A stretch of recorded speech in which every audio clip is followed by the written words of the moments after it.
Lighter అడిగేది నువ్వు అన్నం పట్టుకో లైటర్ అడుగుతారు నువ్వు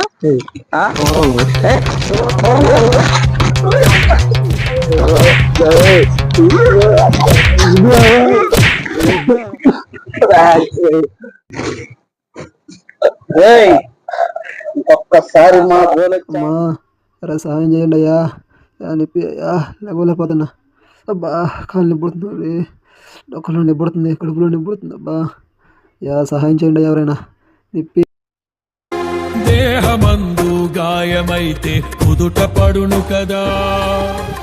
నీవు పిలిచిన ఆ యేసును నేనే. ప్రియ కుమారుడా, లే పైకి లే. అయ్యా నువ్వు పిలిస్తే వస్తావా? ఇకను పాపము చేయకు, నా కొరకు సాక్షిగా బ్రతుకు. నూతన పరచము దేవా, నీ కార్యములు నా ఎడల